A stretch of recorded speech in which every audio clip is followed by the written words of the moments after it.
జై గురుదత్త శ్రీ గురుదత్త.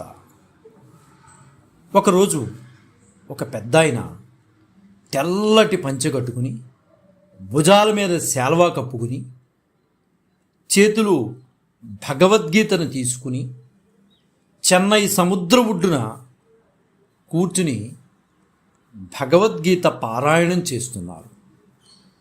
ఆ భగవద్గీత పారాయణం కూడా దాదాపు చివరి వరకు వచ్చింది.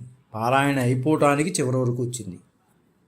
అదే సమయంలో ఒక యువకుడు ఆ చెన్నై సముద్ర తీరానికి వచ్చి అక్కడి నుంచుని ఈ పెద్ద ఆయన పంచె కట్టుకుని అదేవిధంగా భుజాల మీద శాల్వా వేసు కప్పుకొని చక్కగా అందంగా కనిపిస్తూ పారాయణ చేస్తున్నారు. ఏదో చదువుతున్నారు. చేతిలో ఒక పుస్తకం ఉంది.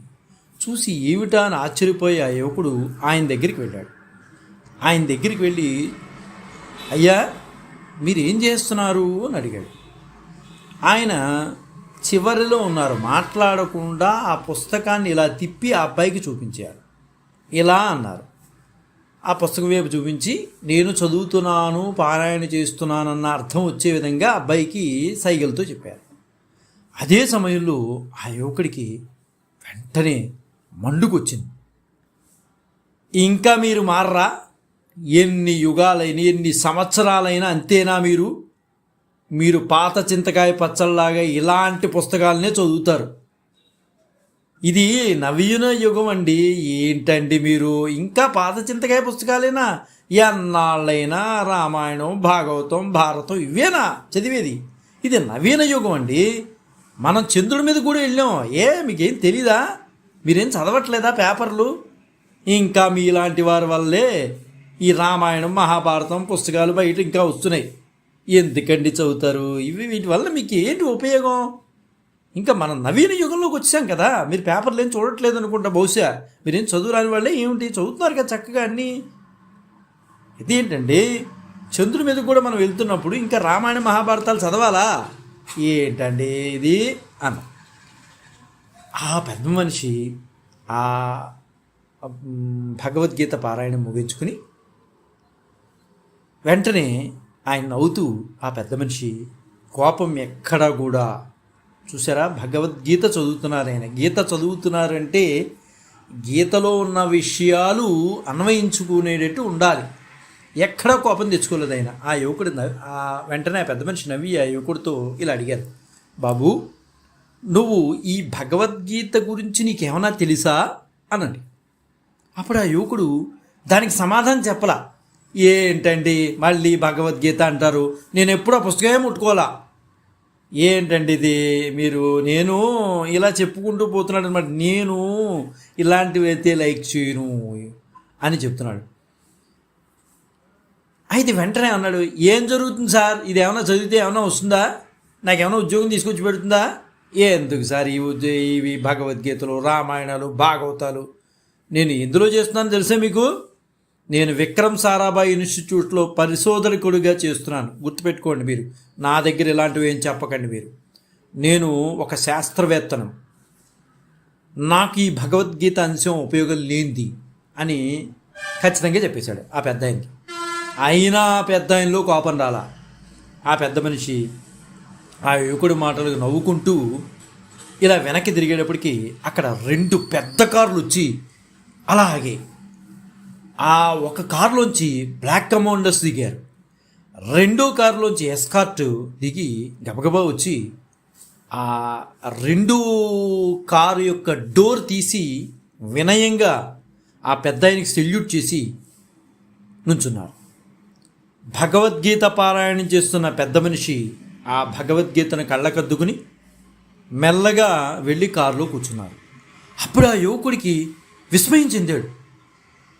ఈయన ఎవరైనా బ్లాక్ కమాండర్స్ వచ్చారు, ఎస్కార్ట్స్ వచ్చారు, ఎవరైనా అని గబగబా ఒక్కసారి విస్మయం చెంది ఇలా ఆగిపోయాడు. ఆయన కారు ఎక్కేస్తున్నారు. వెంటనే ఈయన ఏదో గొప్ప వ్యక్తిలాగా ఉన్నారే, మనం కలవాలవుతాయని కారు దగ్గరికి పరిగెత్తుకుంటూ వెళ్ళి ఆ పెద్ద మనిషిని, అయ్యా తమరు ఎవరండి అని అడిగాడు. ఆ పెద్ద మనిషి నవ్వుతూనే భగవద్గీతని కళ్ళకి అద్దుకుని, నేను నా పేరు విక్రమ్ సారాభాయ్ అంటారు. ఆ కుర్రవాడికి ఒక్కసారిగా విద్యుద్ఘాతానికి అంటే ఎలక్ట్రిక్ షాక్ తగిలితే ఎలా ఉంటుందో ఒక్కసారిగా నిర్ఘాంతపోయాడు. ఎందులో అయితే అతను పనిచేస్తున్నాడు సైంటిస్ట్గా, ఆయనే విక్రమ్ సారాభాయ్ గారు, ఆయనే భగవద్గీత చదువుతున్నారు. ఆ యువకుడికి వెంటనే విస్మయం చెంది అసలు ఒళ్ళంతా చెమటలు పట్టేసాయి. వెంటనే అన్నారు, ఆ కంగారు పడిపోయాడు. ఆ కంగారు పడిన అబ్బాయి ఎవరో తెలుసా? డాక్టర్ అబ్దుల్ కలాం గారు. ఈ అబ్దుల్ కలాం గారు సారాభాయి గారు చెప్పినటువంటి మాటలు విన్న తర్వాత భగవద్గీత, రామాయణం, మహాభారత పుస్తకాలను విపరీతంగా చదివారు.